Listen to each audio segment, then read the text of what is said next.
Oke, selamat sore. Assalamualaikum warahmatullahi wabarakatuh. Kita mulai aja ya, soalnya udah jam 4 lebih. Oke, hari ini kita akan membahas mengenai persinggungan antara sastra dengan seni visual, visual art. Di sini saya akan membahas sebenarnya satu cerpen, walaupun nanti mungkin pembahasannya agak berbeda. Kita lihat, sudah dapat semua ya cerpennya? Silakan coba, mungkin udah dibaca. Sebenarnya nggak usah dibaca semua lah, cukup beberapa kalimat. Ya ini dalam bahasa Inggris tapi oke. Kira-kira gimana? Paham ini tentang apa?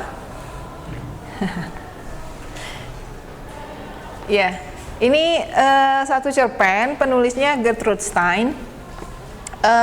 Gertrude Stein ini memberi karyanya sebuah judul As a Wife Has a Cow, a Love Story.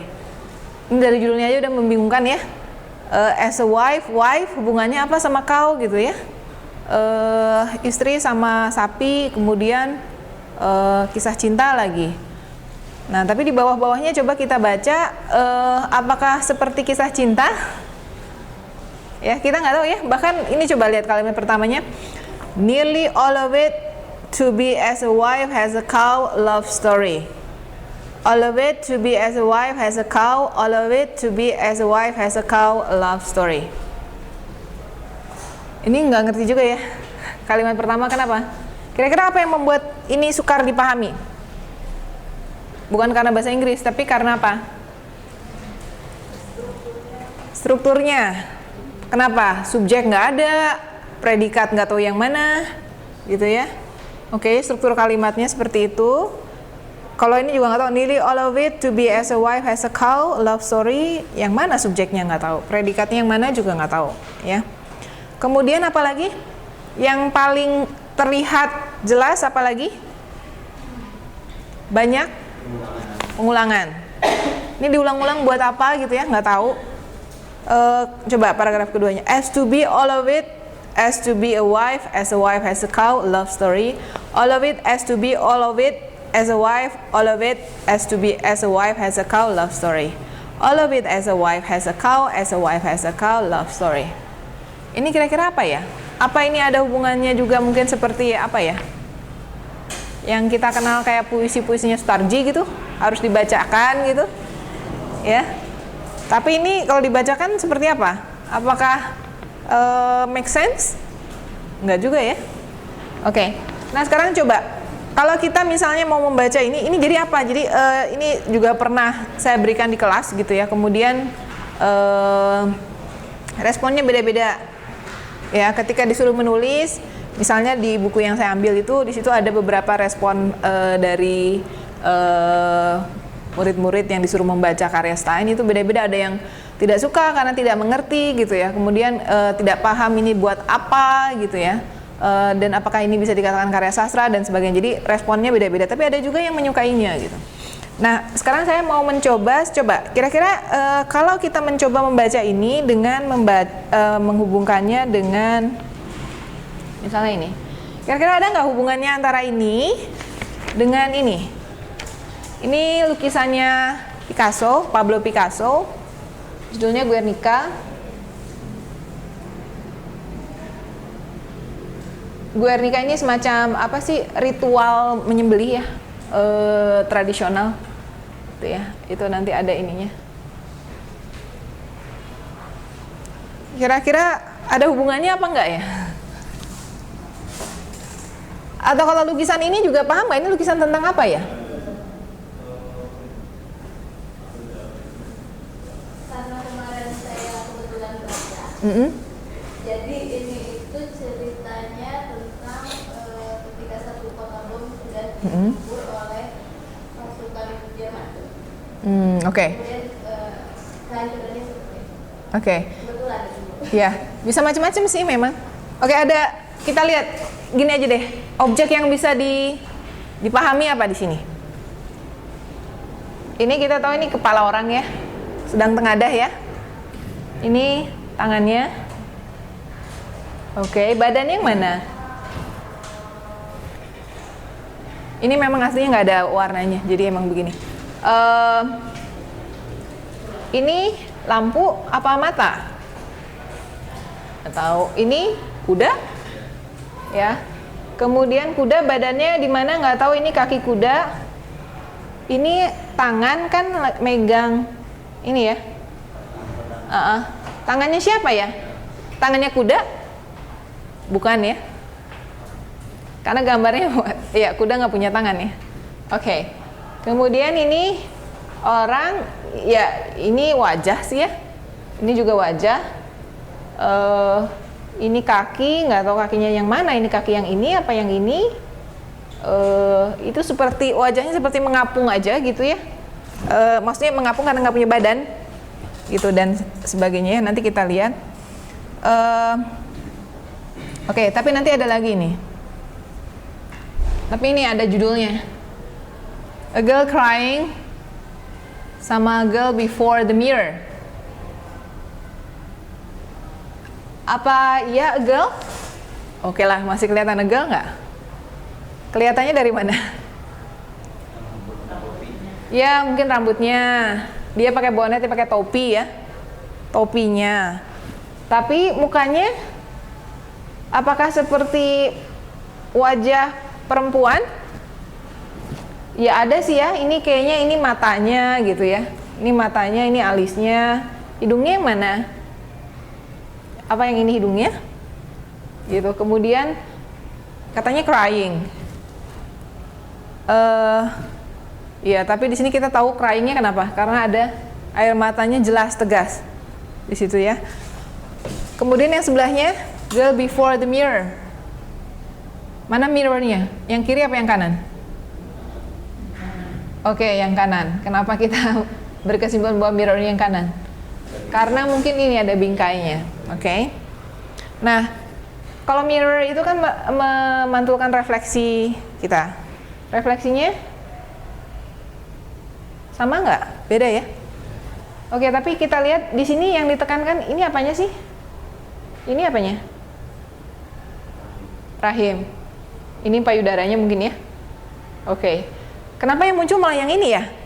Jadi kita cuma tahu bahwa ini iya sih kayaknya sih perempuan sih gitu ya. Kalau mungkin nggak ada judulnya mungkin kita akan bingung ini apa ya. Oke, tapi yang jelas ini perempuan ya. Dan si perempuan ini kalau kita lihat juga dia dilepaskan dari struktur-struktur tubuhnya yang biasa kita kenal ya. Tapi yang muncul di situ kita lihat ya payudaranya, kemudian rahimnya gitu ya. Nah itu jadi yang ditekankan di sini oleh Picasso justru maternalitas dari si perempuannya itu. Ya, jadi nanti ada beberapa kita bisa bandingkan misalnya beberapa image perempuan dalam lukisan. Nah, yang Picasso ini nanti kita lihat akan berbeda apa? Karena dia menekankan pada sesuatu yang berbeda. Di sini maternalitasnya, kemudian di situ ya misalnya crying, a girl crying itu juga air matanya jelas terlihat gitu ya kan. Kadang-kadang ada yang cukup dengan sedih gitu ya. Atau kayak misalnya kita bandingkan dengan Mona Lisa gitu, itu kan ekspresinya, emosinya beda dengan yang ini ya. Kemudian kita lihat lagi, nah ini udah yang cubist analitik, agak beda dari yang tadi. Ini benar-benar udah nggak tahu aja kalau nggak ada judulnya ya. Oke, ini masih Pablo Picasso, si penggitar, orang yang main gitar. Ada gitarnya nggak? Yang mana? Ini mungkin senar-senarnya, itunya ya, tangkai gitarnya. Terus orang yang bermain gitar orangnya mana?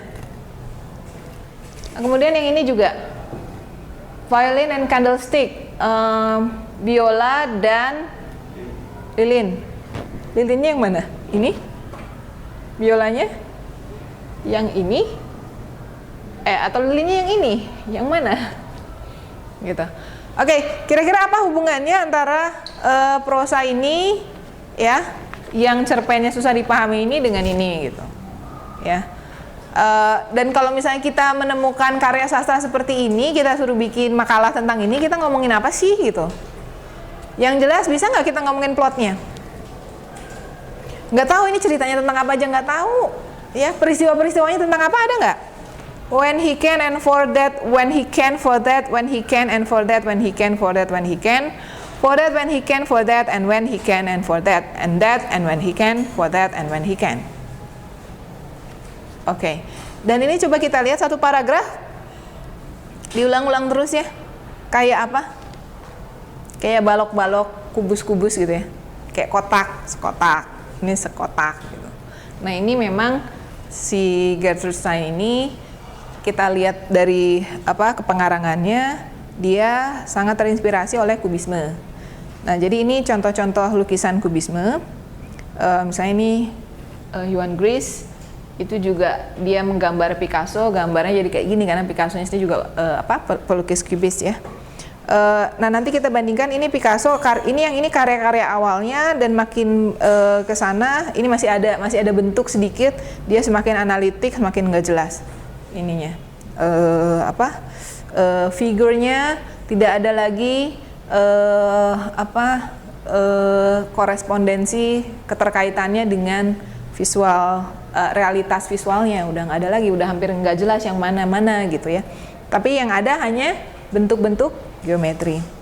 Nah jadi di sini saya akan membahas juga jadi antara kubisme dan lukisan gitu ya.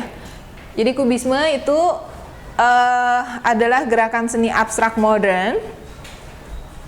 Nah ini modern yang sering melukiskan bentuk-bentuk natural dalam kerangka bentuk geometris sederhana, memotret bentuknya dari berbagai sudut pandang secara bersamaan. Nah ini melukis kubisme, dia melukis bentuk-bentuk yang bersinggungan dan sudut yang tajam tanpa rujukan langsung pada objek naturalnya. Oke, mungkin sebelum memahami kubisme kita juga, ini saya akan sedikit ya, lompat sedikit dulu. Mungkin kira-kira kenapa sih kok ada ternyata hubungan sastra sama visual art itu seperti apa sih dengan lukisan gitu ya. Kita lihat ternyata dari dulu itu selalu paralel.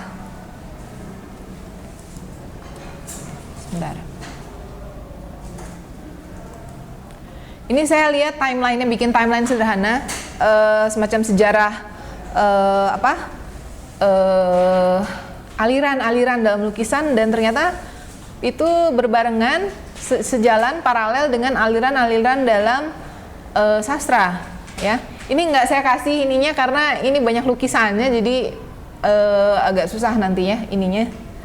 Mungkin dilihat aja karena ini cuma sebentar aja. Misalnya seni klasik dan pertengahan, kalau timeline-nya kita bagi ya, itu kita lihat lukisan-lukisan patung dewa-dewi Yunani ya, mungkin ada banyak yang patung bentuknya, kalau lukisan masih jarang ya, ada patung-patung. Nah itu ternyata bentuk-bentuknya ya kurang lebih sama. Patungnya patung tentang, biasanya yang menjadi model patungnya siapa? Nanti ya raja-raja gitu ya, sama seperti karya-karya sastranya. Karya sastranya misalnya contohnya Homer, di Iliad, di Odyssey gitu ya, Iliad, Odysseus, Odyssey gitu ya, Sophocles, Oedipus the King, Oedipus sang raja, Euripides gitu ya, itu ada karya-karyanya kurang lebih kayak gitu ceritanya. Karakteristik ceritanya hampir sama dengan lukisan-lukisannya nanti kalau ada ya, ada di bawah. Kemudian kalau yang Romawinya nanti Virgil, Horace, Ovid gitu ya, yang kunonya Beowulf gitu ya. Beowulf ceritanya tentang raja, pangeran gitu. Kemudian nanti ada yang Beowulfnya si jahatnya ya, kalau dalam fairy tales mah jadi naganya gitu. Nah kurang lebih sama juga kayak misalnya kalau di sini Odysseus juga tentang kepahlawanan. Nanti ada yang pahlawan, nanti ada yang jelas, biasanya nanti ada yang jahatnya siapa gitu ya. Misalnya Sphinx-nya gitu. Kemudian ini udah ada juga di Jepang, Murasaki Shikibu, The Tale of Genji, itu sudah dari abad-abad yang sama dengan ini. Kemudian nanti kita lihat juga ya, The Tale of Genji juga sama, ceritanya dari awal sampai akhir kita tahu, bentuknya epic ya, panjang sekali dari si tokohnya lahir sampai mati. Nah kita lihat lukisannya, kita lihat misalnya ini sebenarnya bukan lukisan yang melukisnya Gustav Moreau, tapi dia mengikuti stylenya style klasik. Kita lihat nih judulnya Oedipus and the Sphinx, gitu. Kita lihat gambar orangnya di sini, representasi orangnya. Coba lihat, kita langsung bisa mengenali ini orang. Beda dengan yang tadi ya. Oke, kita bisa mengenali orang karena seakan-akan gambarnya utuh gitu ya. Ada kepalanya, ada tangannya, ada kakinya, bahkan otot-ototnya pun kelihatan gitu ya. Ciri khas nanti Renaissance juga ya muncul. Itu seperti itu. Jadi jelas dan kita merasa bahwa kalau gambar orang ya seperti ini gitu. Kalau nggak seperti ini kayaknya bukan orang gitu. Karena maksudnya dilukisnya dari mana? Tampak depan, ya, tampak depan. Kemudian ya 2 dimensi, tapi ya kita melihatnya dari sisi depan. Nah, yang sebelahnya itu aduh saya lupa nyebutin apa ininya, ya kurang lebih itu tentang kelahiran Kristus ya, kelahiran Kristus. Itu juga sama, kambing ya kayak kambing gitu ya, kuda ya kayak kuda, ini malaikat-malaikatnya, kemudian ada Virgin Mary, bukan Virgin Mary ya, ya ini pokoknya kelahiran Kristus. Kemudian ada orangnya, gambarnya percis seperti itu dan jelas. Jadi agak-agak jadi kalau misalnya kebayang ya, kalau dalam karya sastranya settingnya jelas, kita bisa tahu ini settingnya di mana gitu ya, di bukit-bukit batu gitu, jelas ya. Terus kondisinya gimana, terus kayak misalnya si Sphinx-nya kayak gimana, dia punya sayap, terus kayak misalnya agak mirip perempuan dan sebagainya, pasti ada penggambarannya itu jelas gitu dalam karyanya, kurang lebih sama kayak gitu. Nah, nanti masuk ke zaman Renaissance, Barok. Nah, kalau lukisannya itu lukisan Da Vinci. Nah, kalau karya sastranya sebelah kanan itu misalnya Rabelais, Christopher Marlowe, Shakespeare gitu ya, John Donne, Milton, Cervantes, Don Quixote ya. Kemudian nah ini nanti lukisan-lukisannya, lukisan Da Vinci, Raphael sama Velasquez, Rembrandt juga ya. Nah, nanti kita lihat ada kesamaan-kesamaan antara si lukisan dengan si ininya. Nah, penggambaran manusia juga masih sama, kurang lebih seperti apa kita lihat. Seperti ini Da Vinci ya. Ini John the Baptist, Saint Anne sama Virgin, kan seringnya disebutnya gitu ya, Madonna and the Child. Jadi kan si perawan Maria dengan Maryam gitu kalau di Qur'annya, sama anaknya Isa gitu. Nah, itu coba lihat gambarnya, penggambarannya, coba tokohnya juga siapa, masih kalangan atas ya. Tokoh-tokohnya pasti ngomongin ya ini seseorang yang penting gitu. Bukan orang sembarangan ya, nggak bisa orang rakyat biasa jadi tokoh gitu. Kemudian penggambarannya kita lihat di sini juga ya, Raphael ini prophet gitu. Ini penggambaran tubuhnya juga sempurna gitu ya, jelas, detail, dan anatomi itu menjadi bagian yang penting. Makanya nanti juga dalam karya sastranya misalnya dijelaskan dengan gamblang, misalnya keahlian-keahlian tokohnya bisa apa aja si tokoh, misalnya kalau ada hero-nya siapa gitu ya, hero-nya misalnya kalau dalam yang kemarin misalnya Oedipus, tokohnya itu bisa ngapain aja gitu ya, kehebatan-kehebatannya itu digambarkan percis kayak gitu. Nah, ini yang realis juga kita selalu merasa bahwa ya udah kalau potret diri tuh ya harus yang kayak gini ya enggak, dan yang lebih nyata itu yang kayak gini apa yang kayak tadi Cubist tadi. Yang Cubist kayaknya membingungkan ya. Kita merasa loh kok kayak gitu sih gambaran orang kok kayak gitu aneh gitu. Yang ini yang pernah dibahas sama Foucault. Saya tadinya mau ngebahas ini tapi nggak mungkin, jadi saya cuma ngambil satu aja ya. Hari ini kita nggak akan bahas. Kemudian ini yang Gothic. Ini judulnya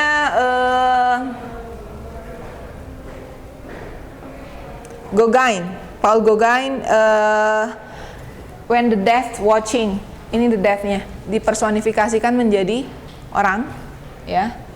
Ini kayaknya orang yang sedang sakitnya ya.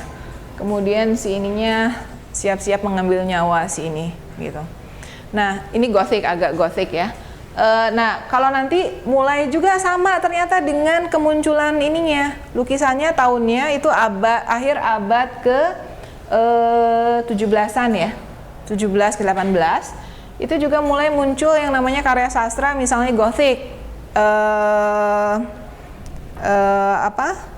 Mary Shelley ya, Frankenstein gitu ya, mulai muncul, dan penggambarannya ketika muncul Frankenstein itu kan sisi buruk manusia mulai digambarkan. Jadi mulai ada ketertarikan, kan tadinya yang boleh digambarkan hanya sisi-sisi baik saja, ya, jadi malaikat dan sebagainya. Sisi buruk itu nggak boleh dibahas.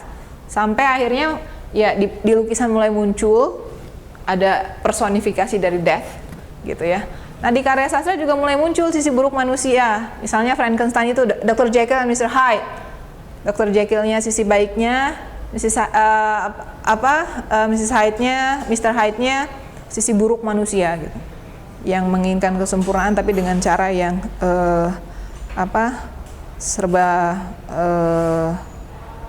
membolehkan gitu. Kemudian nah ini nanti ada romantik. Nah, romantik itu penggambaran yang kadang-kadang penggambarannya nggak harus selalu bagus ya. Tapi kalau yang bagusnya jadi bagus gitu, kalau yang buruknya juga jadi tetap bagus gitu, indah gitu, ya. Nah ini contohnya, ini saya ambil satu yang dari Indonesia lah ya, Basuki Abdullah, Gunung gitu. Nah ini nanti menarik gitu bagaimana gambar-gambar pada masa itu nanti terkait juga misalnya dengan slogan misalnya Moi Indi. Hindia yang molek gitu. Nah ini jadi nanti gambar-gambar pada masa penjajahan Belanda gitu yang akhirnya jadi terkenal itu biasanya menggambarkan Indonesia seperti yang kayak gitu, eksotik, molek gitu ya, sehingga orang-orang ingin datang ke sana gitu dan digambarkannya dekat dengan alam gitu. Ya, misalnya nanti kita lihat ada bebek-bebek gitu ya, terus ada bisa nanti sawahnya dan sebagainya gitu ya. Nah itu atau yang di pinggir jalan suka banyak ya yang jual, nah kayak gitu. Nah itu lukisan romantik juga. Nah ini salah satunya lagi Delacroix, Arab Horses Fighting in a Stable. Itu kita lihat mendekati, jadi kalau romantik juga sama, dia menggambarkan realitasnya detail. Coba lihat ini kudanya, surau-suraunya sampai harus ada ekornya dan sebagainya gitu ya. Kemudian si orangnya ini orang Arab pakai Delacroix orang Prancis ya. Dia ini nanti juga menarik bagaimana representasinya menjadi berbeda ya. Antara orang Arab digambarkannya jadi gimana gitu, nanti orang Afrika digambarkannya jadi kayak gimana gitu. Nah ini menarik. Nah karya sastranya juga sama. Jadi kalau yang tadi ya misalnya karya sastranya itu misalnya William Blake, Jane Austen, ya itu pada masa yang sama kita lihat ternyata nanti punya karakteristik yang hampir sama dengan lukisan-lukisannya. Cara mereka menggambarkan manusia misalnya ya itu muncul juga dalam lukisan-lukisan yang tadi. Misalnya situasi sosialnya muncul gitu ya. Situasi sosial yang seperti apa, misalnya bahwa kayak misalnya dalam Jane Austen bahwa misalnya kekayaan itu menjadi penting gitu ya. Nah itu juga tergambar dalam lukisannya, settingnya nggak pernah setting yang miskin gitu, nggak pernah ya. Jadi ini masih sama. Kemudian dan muncul, nah ini Transcendentalism. Ini Marc Chagall, Birthday judulnya. Kita lihat ini orangnya kayak ngapung ya. Tapi memang karena dia konsepnya pakai konsep transcendentalism. Nah dalam karya sastra transcendentalism misalnya dikenalkan oleh Emerson dan Thoreau, ya, yaitu yang transcendentalism itu yang bahwa karya sastra, seni dan sesuatu yang indah itu bisa mengantarkan kita beyond beyond yang human gitu. Jadi sesuatu yang ya itu makanya seringkali metaforanya tuh naik ke atas karena kan Tuhan ada di atas. Sesuatu yang divine, sesuatu yang mulia itu adanya di atas. Jadi kalau kita bisa mencapai sesuatu yang mulia lewat sesuatu yang indah, seni dan sebagainya, itu kita akan naik ke atas, transcend itu naik gitu.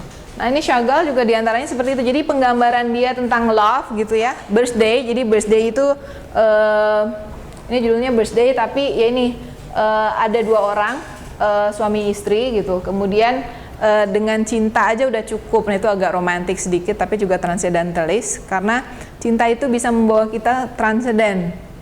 Ya konsepnya kayak gitu. Nah ini juga sering muncul nanti dalam karya-karyanya, misalnya Brontes gitu ya. Itu sama kayak gitu kurang lebih.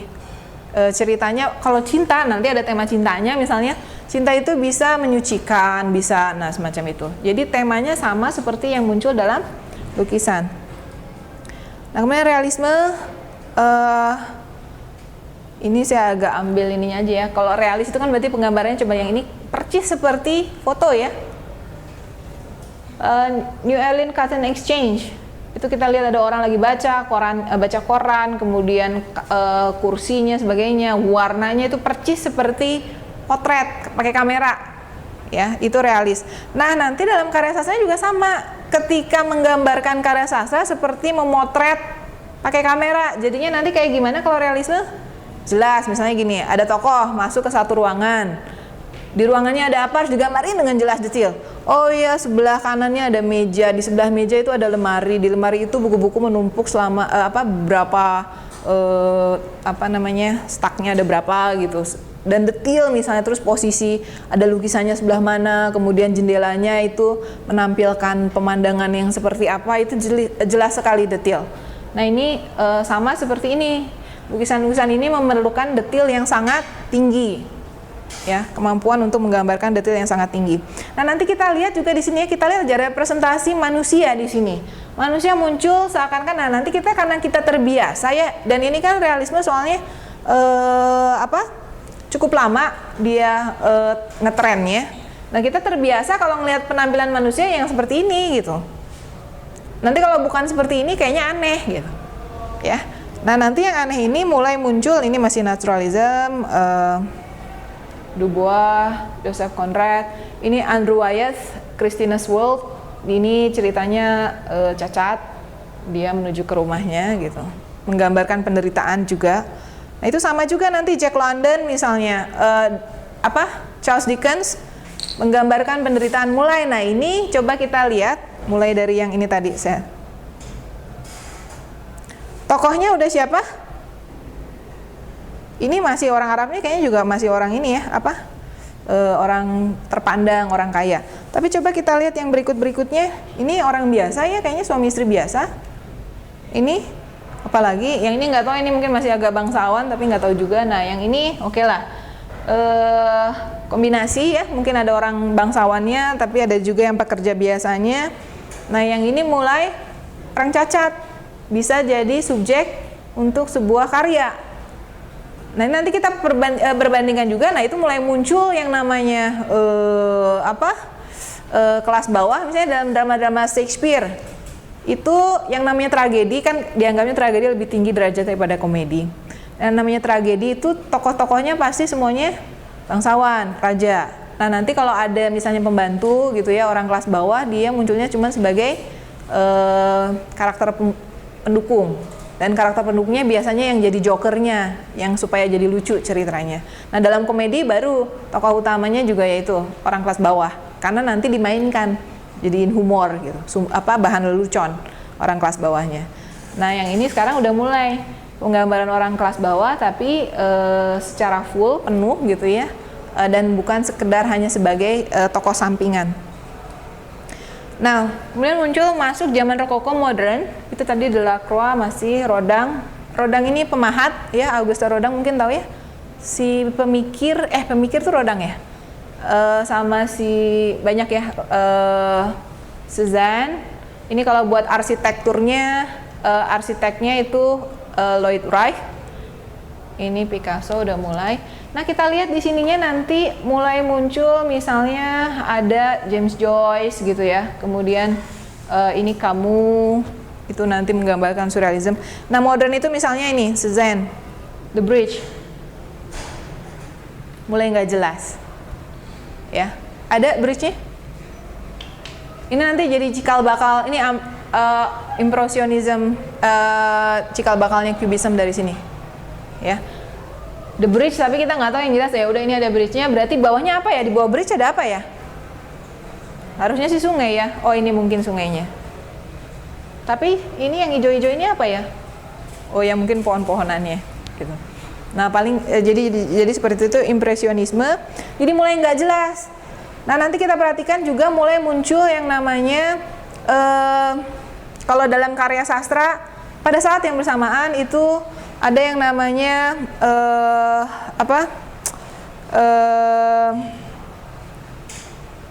apa itu wolf tuh apa?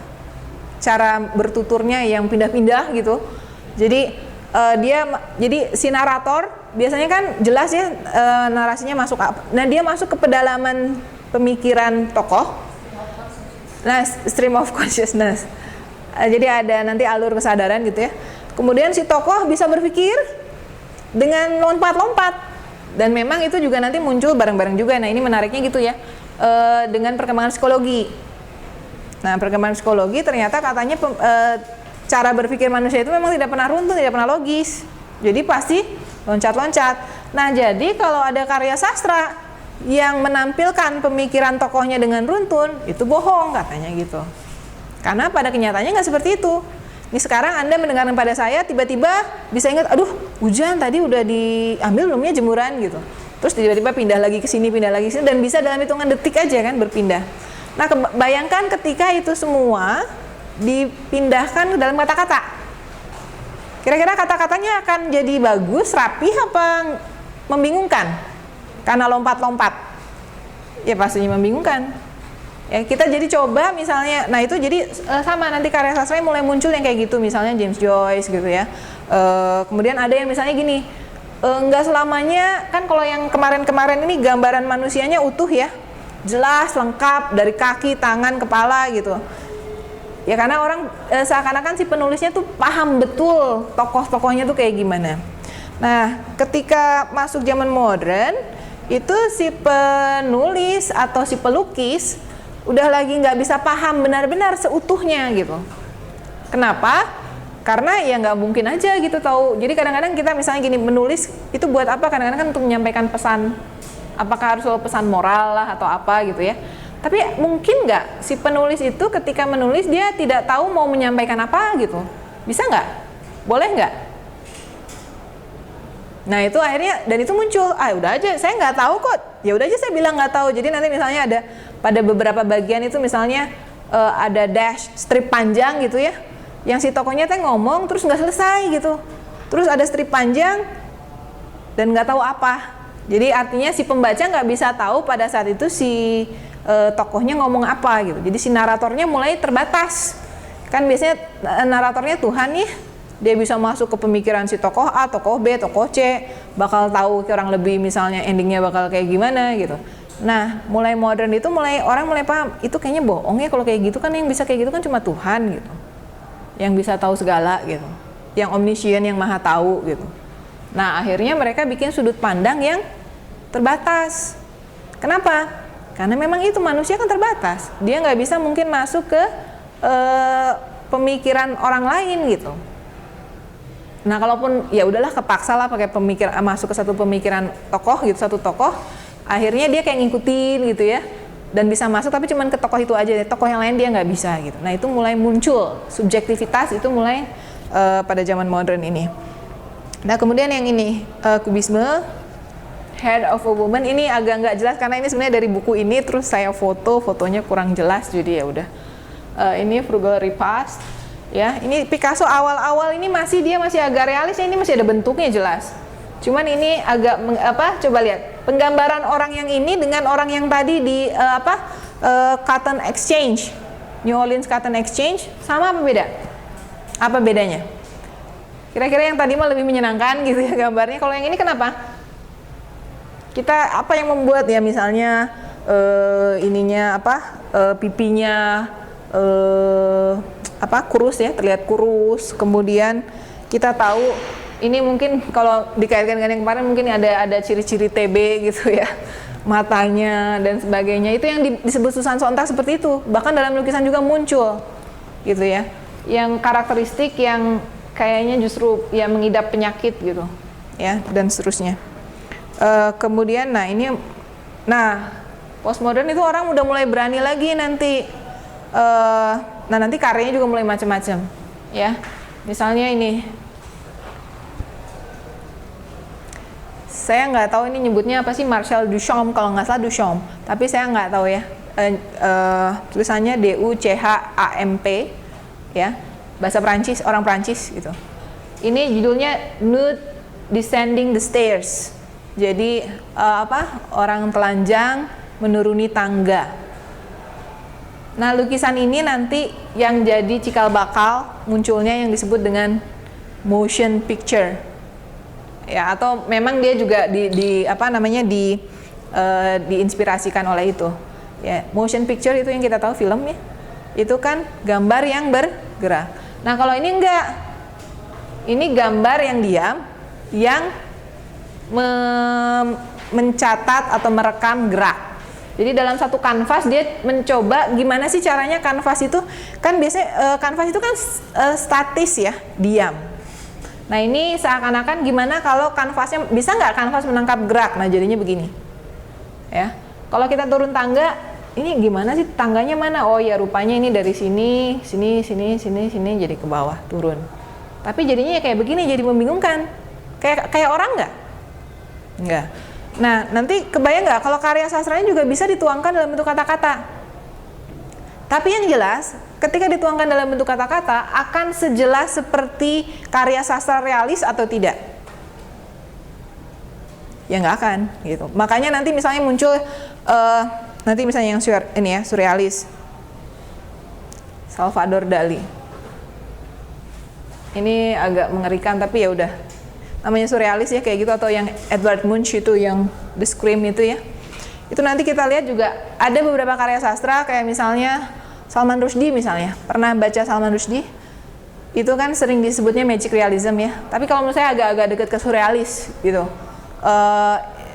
Dalam artian sama. Jadi tiba-tiba bisa ada dalam karya Salman Rushdie itu misalnya tiba-tiba dimunculkan sosok misalnya lagi Satanic Verses, mungkin pernah baca ayat-ayat setan? Oke, itu di scene pertama, adegan pertama, bab pertama gitu. Ada tokoh namanya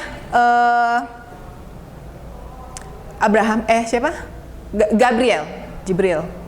Gabriel itu tokohnya manusia biasa, dia lagi naik pesawat. Tiba-tiba jatuh aja dia tuh dari pesawat. Pas jatuh tiba-tiba dia udah ada di rumah. Nggak tahu rumah siapa. Tiba-tiba badannya bawahnya udah setengah kambing. Saya lupa bawahnya apa atasnya setengah kambing gitu. Pokoknya jadi setengah kambing, setengah manusia gitu. Tiba-tiba kayak gitu dan kita bingung, ini apa sih kejadiannya kok ini tiba-tiba si Gabriel ini jadi kayak begini si tokoh ini gitu. Terus nanti tiba-tiba si tokoh tapi apa ini simbolik? Tapi nggak sepenuhnya simbolik juga karena nanti ada alur. Misalnya si Gabrielnya itu ketemu satu tokoh lagi dan tokohnya yang lainnya itu realis tokohnya gitu. Nah jadi membingungkan sama sekali. Nah ini sama. Jadi penggabungan antara misalnya imaji-imaji yang halusinatif gitu ya dengan setting-setting realis gitu. Kayak misalnya ini. Dan seringkali settingnya ini kayak misalnya Sahara Pollution seringkali di gurun pasir. Kira-kira kenapa ya di gurun pasir? Kalau surrealisme gitu ya. Ini kan gurun pasir juga, ini nggak tahu di mana gitu. Atau Salvador Dali tahu yang satu lagi yang gambarnya apa? Jam meleleh itu. Pernah lihat itu ya. Nah, itu kayak gitu juga sama di padang pasir juga gitu. Soalnya kalau surrealis itu katanya sih kayak misalnya memotret ketaksadaran mimpi. Nah, kalau dalam mimpi itu kita mimpi suka nggak nyambung kan ya, misalnya lagi di satu tempat tiba-tiba ada muncul apa gitu satu objek yang sebenarnya nggak ada nyambungnya dengan situasi saat itu, tapi bagi kita yang bermimpi saat itu mah ada logis-logis aja gitu, wajar-wajar aja gitu. Tapi pas kita bangun kaget gitu, suka bingung kan, kenapa ya tadi mimpi habis ini kok ada ini nggak jelas gitu, jadi kayak nggak logis kan pas udah bangun gitu. Nah tapi pas kita merasakannya, pas kita mimpinya, ya wajar-wajar aja gitu. Dan kita tidak mempertanyakan gitu, kenapa simbol-simbol itu ada kan. Nah ini surrealisme juga muncul karena mulai ya itu ya misalnya interpretation of dream, Freud gitu. Nah ini jadi mulai orang menggambar, oh iya ya, kok kalau mimpi digambarin ke kanvas gimana ya, oh mungkin jadi kayak begini. Akhirnya jadi simbolik tapi juga realis dan digabungkan gitu. Tapi ada semacam kecemasan gitu. Surrealisme itu karena episode mimpi itu kan kata Freud kan sebagai reservoir pembuangan dari hasrat-hasrat yang terrepresi kan. Nah berarti kan kalau kita ngomongin mimpi ya ada hubungannya dengan represi, berarti ada hubungannya dengan kecemasan gitu. Nah makanya gambar-gambarnya itu pas kita ya misalnya lihat ini kan jadi cemas juga, ada kecemasan tersendiri gitu. Kita melihatnya tidak senikmat ketika misalnya ngelihat gambar still life gitu. Still life itu yang ada apel, ada jeruk, ada pisang gitu ya. Ya nggak kayak gitu, karena di sini misalnya ini payudaranya being squeeze, badannya hilang gitu ya. Kemudian ini kakinya seperti ini gitu. Nah ini agak mengerikan gitu. Agak ini seperti seperti tengkorak gitu gambar orangnya gitu dan sebagainya. Nah ini yang makin modern lagi. Ini Piet Mondrian, Composition 10. Nah ini mulai banyak juga ya, judulnya kan composition udah banyak banget, mulai dari Wassily Kandinsky, kemudian siapa lagi, semuanya bikin composition. Karena ini membahas tentang teori formal visual art ya, lukisan. Nah ini memang kayaknya kita ngeliat, kayak gini aja mah bisa tuh ya. Kita juga bikin ya, gitu. Tapi di sini kita lihat dia bermain dengan efek tebal tipis, kemudian nanti dia mempermainkan persinggungan antara angle-angle-nya, dan kira-kira mana yang diberi warna dan warnanya seperti apa gitu. Kenapa yang biru ini yang ininya garisnya tebal, sementara yang ini lebih tipis gitu dan sebagainya. Itu dibahas sama Mondrian-nya gitu. Nah ini juga nanti menarik karena nanti dalam karya sastra juga sama ya. Nanti ada kayak misalnya yang ini juga Liechtenstein. Ini nanti pakai tekniknya berbeda, ini pakai teknik brushing. Jadi kalau ini diperbesar ya, itu titik. Jadi bukan diwarna disapu gitu, tapi pakai titik-titik semua brushing. Ini yang modern. Dan ya kita lihat juga penggambarannya, yang nggak tahu ini sepertinya perempuan sedang putus cinta gitu. I don't care, I'd rather sing than call bread for help. Ya nggak tahu ya, tapi kurang lebih kayak gitu. Nah jadi ini nanti kita lihat ini juga ada modern juga. Ini John Mayro ini kurang lebih hampir sama. Dia menggambarkan figur-figur yang childlike. Jadi seperti kalau anak ngegambar. Ya, jadi dia bukannya dia nggak bisa, karena dia bisa juga ternyata menggambar. Ada satu karyanya yang bagus banget, tapi bukan bagus ya, maksudnya seperti realis gitu ya. Nah tapi ini dia bisa juga menggambar kayak begini. Jadi kalau di tangan anak-anak ya kayak gini. Nah nanti karya sastranya banyak yang akhirnya dia menjadikan anak kecil sebagai tokoh utama dan berpura-pura ya berpura-pura kan, karena cuma berpura-pura aja, berpura-pura jadi narator. Kalau anak kecil menarasikan jadi gimana ya, misalnya contohnya Huckleberry Finn gitu. Kemudian ada contoh-contoh yang lain lagi banyak ya, misalnya To Kill a Mockingbird gitu. Itu kayak gitu juga. Nah ini bareng-bareng. Jadi ya kembali, sorry ya, ini saya merasa perlu menjelaskan ini untuk melihat bahwa sebenarnya gagasan bahwa karya sastra itu bisa dipahami atau muncul bersamaan alirannya dengan visual art itu sudah sangat banyak gitu. Nah ini saya cuma ambil satu yang kubisme ini. Nah kita lihat jadi yang ini karyanya. Itu kalau kubisme memang sepertinya nggak masuk akal. Nah tapi namanya juga kubisme. Kubisme berasal dari kata cube, kubus. Kubus itu punya 6 sisi ya. Nah kalau misalnya sekarang saya minta semua yang ada di ruangan ini, coba tolong gambarkan, ini jadikan model ya, buku ini jadikan model. Silakan gambar sebagaimana misalnya Anda melihatnya dari bangku Anda semua ya. Oke, kemudian gambarnya dikumpulin semua ya. Kira-kira akan sama nggak gambarnya? Enggak, kenapa? Karena kalau yang ini mungkin ujungnya cuman ngelihat ya garis aja, gambar satu, bukan. Tapi nanti ada yang gambarnya misalnya, kalau yang dari sini kan gambarnya kotak ya. Kalau dari atas ya beda lagi gitu. Dan saya bertanya, mana gambar yang benar dari gambar yang dikumpulkan semua? Nggak ada yang salah, nggak ada yang benar juga mungkin, atau semuanya benar. Kalau semuanya benar berarti semuanya salah, kayak gitu kan. Nah artinya ini menarik karena berarti selama ini kita selalu melihat kalau misalnya potret diri, misalnya kan selalu judulnya a portrait of, misalnya ini nanti ada ya,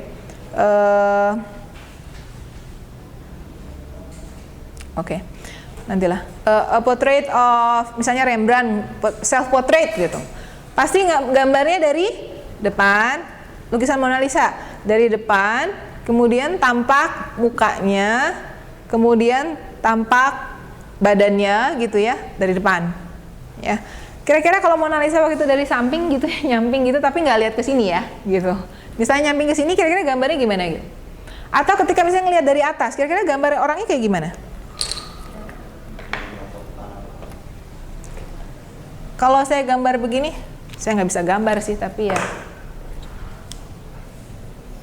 sama abis. Oke, bawa nggak? Mudah-mudahan bawa.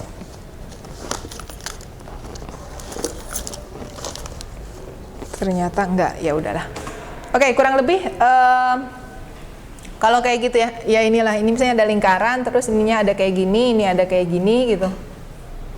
Ini gambar orang, bener nggak? Bisa aja dilihat dari atas ya.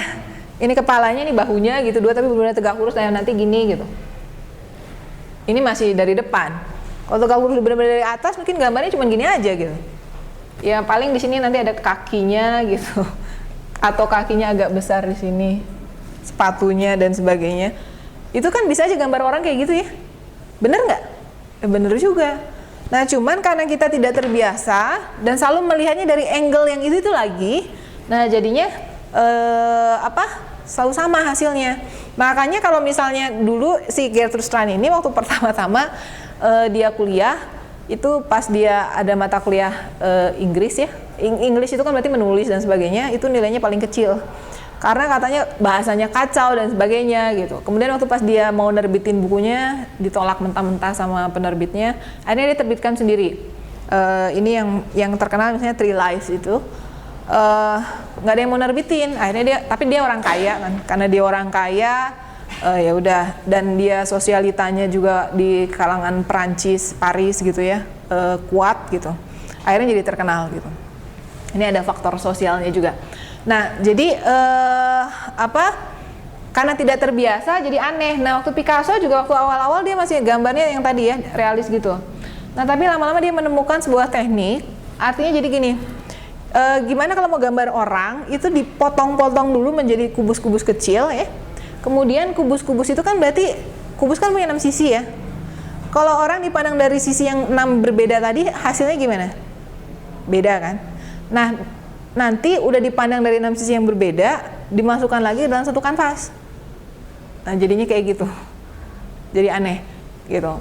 Nah, itu jadi yang penting ada kerangka bentuk geometris, karena kalau yang terutama yang analitik kubis nanti kubisme analitik itu percaya bahwa semua yang penampakan yang ada ini superficial, palsu gitu.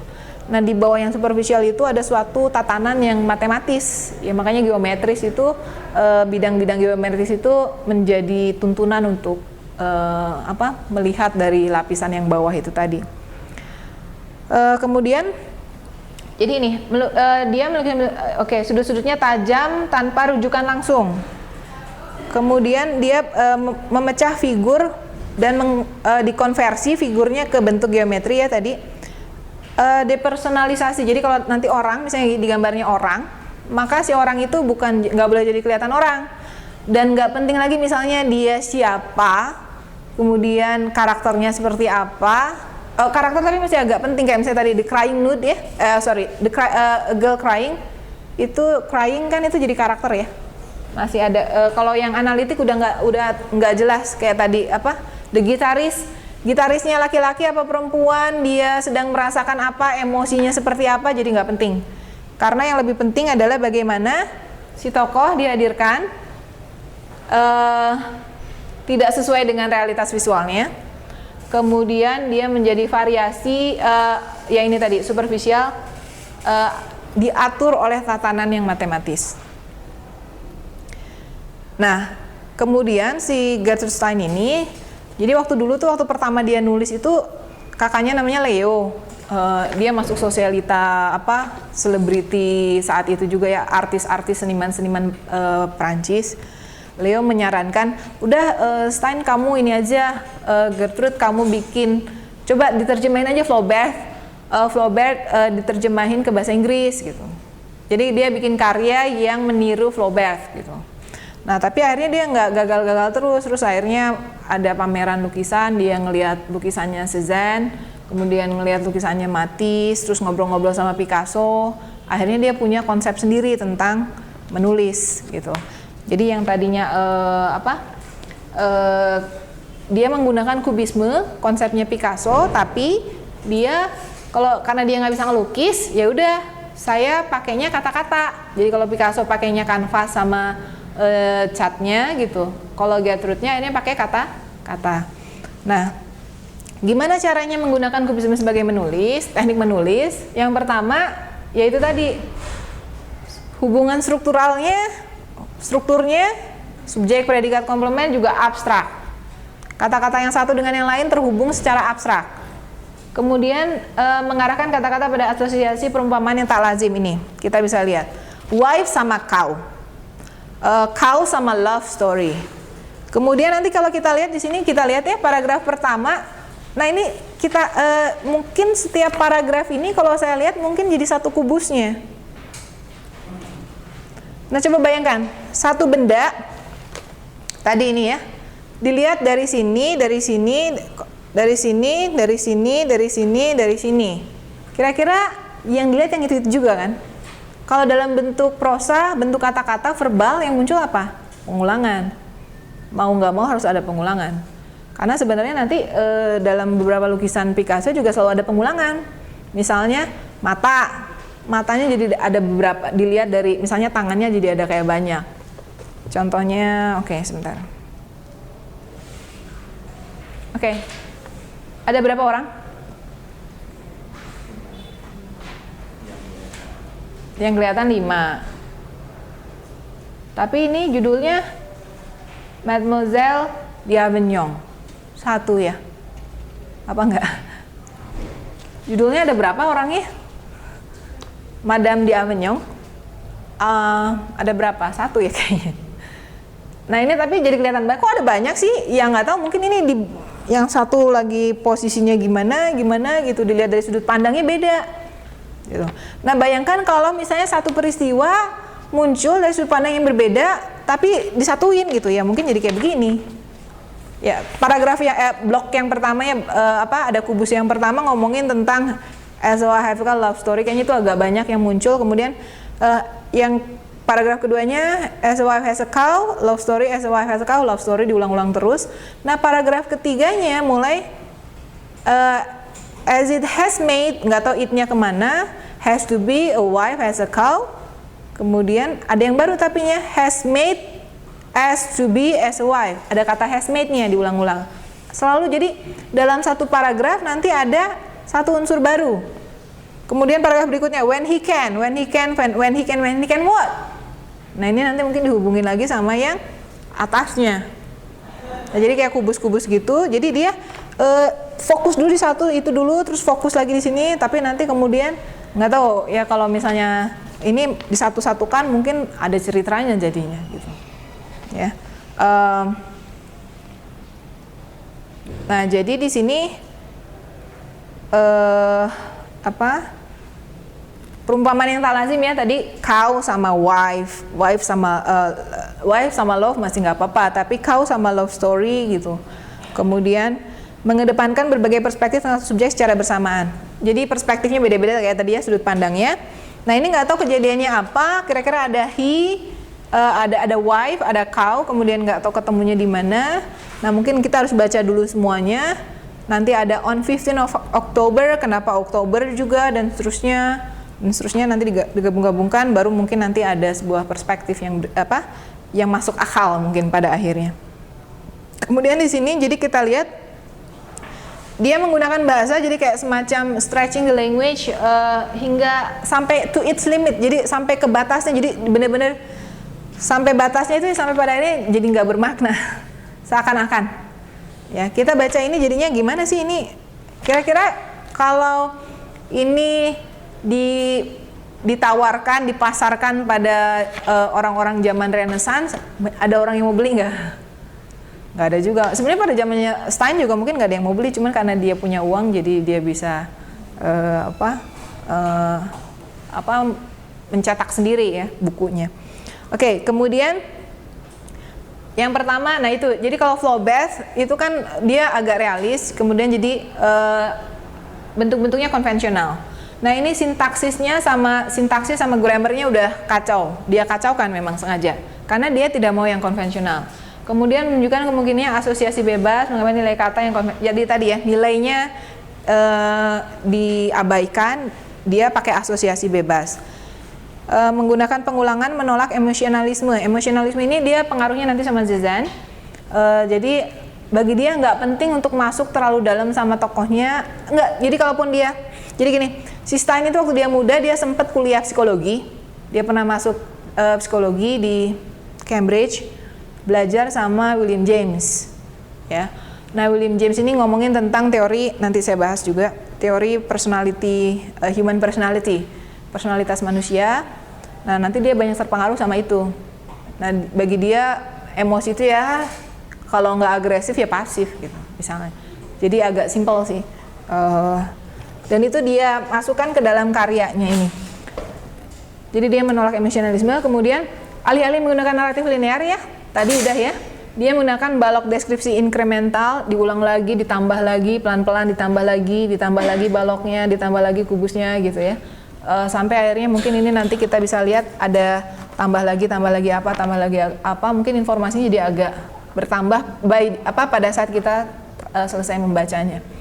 Kemudian penggunaan dialog sebagai memaparkan hubungan-hubungan kehidupan dalam tokohnya. Jadi oke, yang ini tiga karya Three Lives, ini dia ngomongin ada tiga cerita. Yang pertama The Good Anna, The Gentle Lina, sama Melantha. Ceritanya tentang perempuan tiga-tiganya.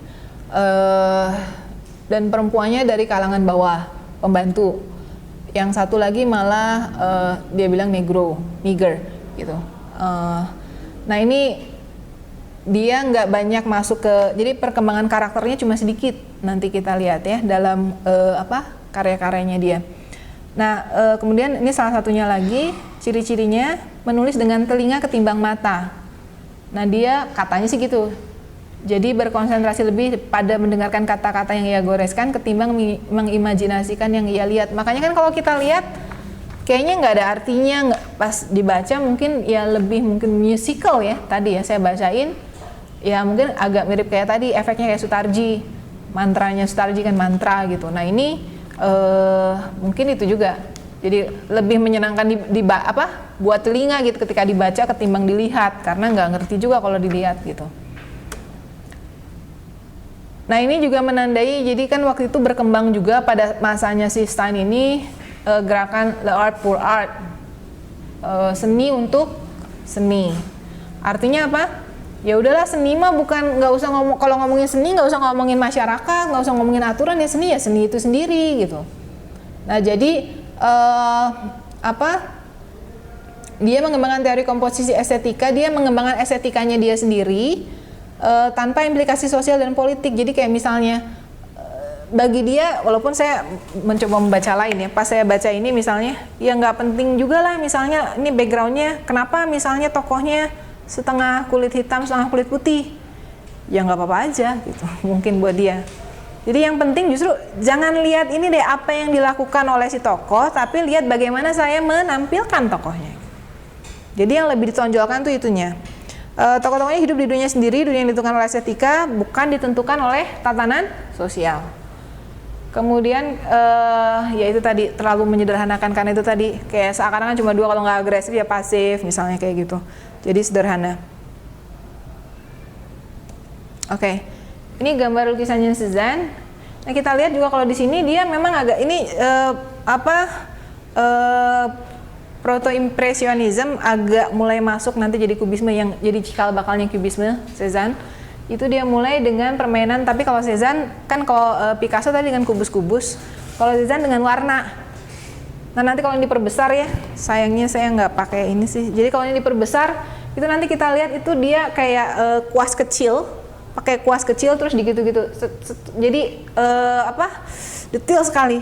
Jadi kuas-kuas kecilnya itu nanti satu sapuan itu yang membedakan, yang membentuk bidang ininya, kayak misalnya ini kan agak kuning sebelah sini, itu sapuannya itu kecil banyak sekali. Ya nanti kalau kita lihat seperti itu.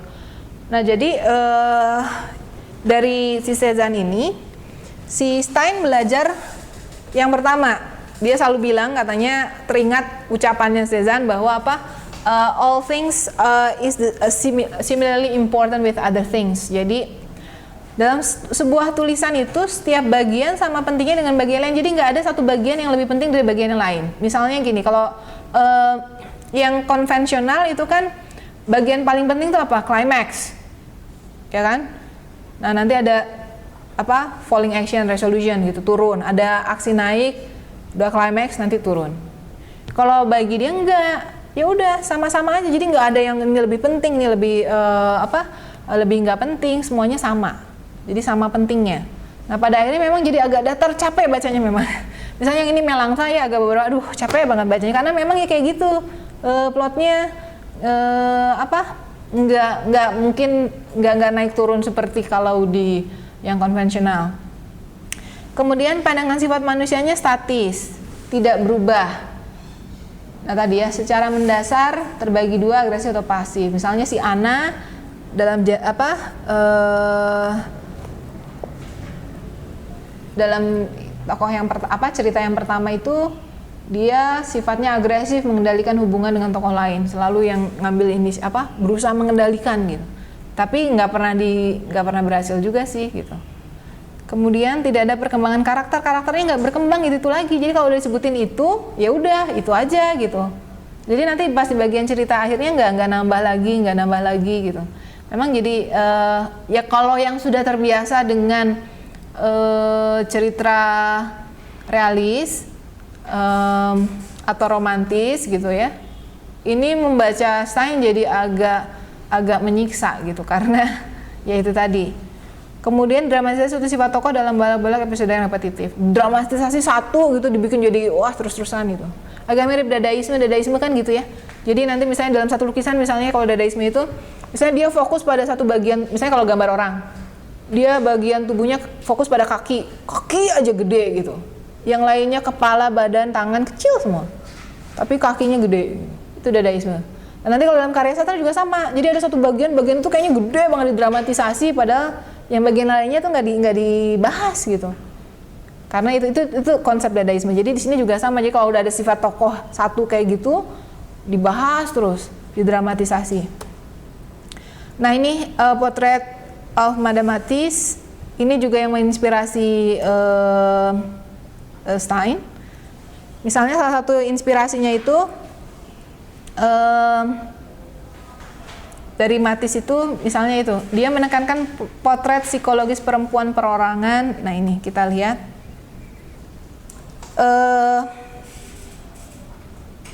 ekspresinya, si perempuannya seperti apa. Tapi kalau ya ini bedanya dengan si Cézanne misalnya, sebentar. Pada beberapa karyanya Cézanne itu dia agak menghindari yang namanya emosi ya, penggambaran emosi. Jadi kalau kita lihat misalnya dari semua gambarnya karya lukisnya Cézanne itu nggak ada yang nunjukin misalnya kayak misalnya kalau perempuan gitu ya, kan biasanya kalau gambar perempuan nanti erat kaitannya dengan seksualitas, erotisisme. Nah itu nggak ada. Kalau si Cézanne itu menghindari sama sekali gitu. Nah kalau Matisse agak masuk sedikit ke psikologi si ininya, orang yang digambarinnya gitu. Nah ini juga jadi si Stein itu masuk sedikit kayak misalnya dalam Melangsa nanti digambarkan karakter si tokoh dengan melepaskan detail alur dan latar yang terstruktur secara konvensional. Jadi alurnya tidak dramatis, tapi kita cukup tahu masuk sedikit ke si tokoh, tapi cuma sedikit, gitu. Kemudian kerangkanya sederhana, kita lihat juga di sini garis-garisnya tegas, sederhana, nggak jelimet, seperti misalnya kalau di yang harus agak misalnya blur dan sebagainya, itu semuanya tegas ininya. Kemudian ada pengaruhnya dari Jonathan Swift juga, itu penggunaan satir. Jadi kayak misalnya gini, kalau konsep stereotip perempuan itu kayak gimana, ini tiga-tiganya tokoh-tokoh perempuan dalam cerita Three Lives-nya Stein, itu tiga-tiganya punya mendominasi cerita, ya.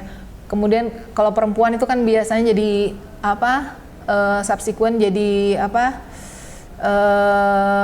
pelengkap saja, kalau di situ enggak gitu. Nah, jadi satirnya dipakai di situ. Walaupun bukan berarti juga dia jadi seorang feminis sejati juga enggak gitu. Nah, jadi sama juga seperti kayak misalnya dia anti rasis juga enggak, justru malah cenderung rasis. Jadi penggambarannya dia pakai stereotip, misalnya di sini perang negronya gitu ya. Kayak gimana stereotipnya agak nih. Kalau saya sih baca ini misalnya pakai postkolonialisme, ya udah habis aja dikritikannya, soalnya ya itu tadi, pertama dia tidak mengembangkan karakternya, kemudian juga stereotip tentang jadi kehidupan sosial sama politiknya nggak dia pertimbangkan gitu pada saat menulis ya, dan ini jadi sangat rentan kritik politik jadinya. Ini Picasso. Nah, dari Picasso dia belajar satu hal, yang pertama pengulangan sintaktik yang obsesif itu. Seksualitas yang jujur itu maksudnya jadi di sini tokohnya misalnya langsung frank aja, dia suka sama laki-laki, kemudian dia terobsesi gitu, kayaknya di tokoh Melangta itu terobsesi sama Dr. Jeff gitu ya. Kemudian ya udah gitu, walaupun jadi si tokoh Melangta sama dia jatuh cinta sama seorang dokter, Dr. Jeff, tapi dokternya juga campuran kulit hitam kulit putih.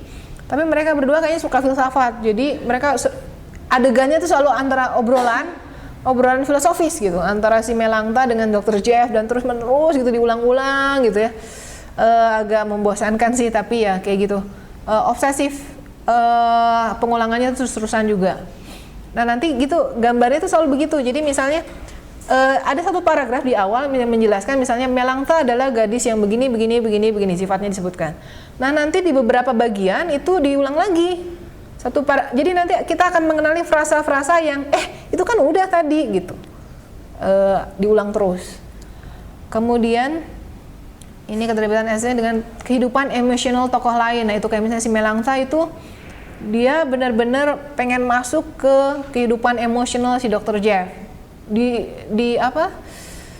Dikejar gitu kayaknya emosi-emosi pemikiran-pemikiran si Dr. Jeff-nya gitu ya, itu dikejar banget. Kemudian dramatisasi penderitaan emosi tokoh fiksinya. Nah, walaupun secara sebentar.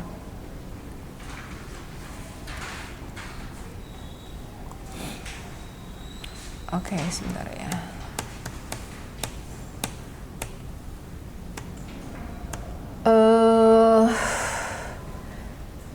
Agak berbeda dengan Cézanne yang tadi ya, kalau dia menghindari emosi, kalau yang ini justru emosinya, justru kalau dari Picasso dia belajar bahwa emosinya harus bisa dikejar juga. Kemudian ada pengaruh lain juga seperti yang tadi saya bilang ya, William James. Itu karena dia bilang dalam teori persepsi manusia itu kesadaran dialami dalam tahapan repetitif, singkat dan inkremental, tidak dalam urutan yang logis. Jadi ketika kita sadar, kesadaran manusia itu sebenarnya tidak logis, sama seperti ketidaksadarannya ya. Jadi ini juga muncul pada akhirnya pada imagery yang tidak logis. Kemudian Flaubert, satu-satunya yang diambil dari Flaubert pada akhirnya adalah pendapat Flaubert bahwa gaya penulisan adalah cara mutlak untuk melihat sesuatu. Jadi artinya untuk bisa paham sesuatu kita harus mementingkan gaya, style of writing. Nah, pada akhirnya itu aja yang dia kejar. Si Stanley itu mengejar cara penulisan. Jadi tentang misalnya ceritanya sendiri gimana nggak terlalu dia teorikan gitu ya, tapi lebih ke gaya penulisannya mau gimana. Beberapa penulis yang terpengaruh sama Gertrude Stein diantaranya Hemingway, Sherwood Anderson, William Carlos Williams. Hemingway misalnya kalau kita lihat itu seringkali gitu, jadi si tokohnya misalnya nggak tahu gitu, misalnya dia melihat satu fenomena tapi nggak ngerti gitu, ini fenomenanya apa ya gitu. Jadi misalnya seringkali misalnya pas baca Hemingway yang cerpennya, misalnya Ernest Hemingway, bukan yang di Old Man and the Sea ya, cerpen-cerpennya itu, jadi seringkali misalnya kita tuh nggak ngerti, kan kita ngikutin si tokoh utama. Nah, si tokoh utama itu melihat satu kejadian, dan kita ngikutin tokoh utama, dan ketika tokoh utamanya nggak ngerti sama kejadian itu, kita juga jadi bingung gitu. Padahal sebenarnya kalau udah baca sampai akhir, ya ampun, ini ternyata ini cuman peristiwa apa sih misalnya peristiwa ada orang sakit gitu, tapi jadinya kayak aneh gitu peristiwa orang sakit itu, jadi karena itu tadi ya, kita ngikutin si tokoh masuk ke apa ini si tokoh, cara pikir si tokohnya nggak ngerti, jadi kita ikut nggak ngerti gitu. Jadi kan dan biasanya kan ini berbeda dengan kalau sinetron ya kita ya, misalnya kita udah tahu kan, kita juga jadi kayak maha tahu karena ngikutin naratornya juga maha tahu gitu. Ini kenapa, nanti bakal apa, kita udah tahu gitu. Kalau ini enggak, jadi kalau misalnya si narator nggak tahu ya kita juga jadi bingung gitu. Padahal sebenarnya cuma nyeritain satu peristiwa yang biasa banget gitu. Tapi karena dibikin agak membingungkan sama si narator, kita jadi ikutan. Nah, misalnya salah satunya kayak gitu Hemingway. Kemudian William Carlos Williams itu melihat sesuatu yang sederhananya ya. Misalnya beberapa puisinya William Carlos Williams itu yang dia ngomongin tentang ya udah ini buat apa sih? Ya cuman ngomong aja, judulnya This is Just to Say.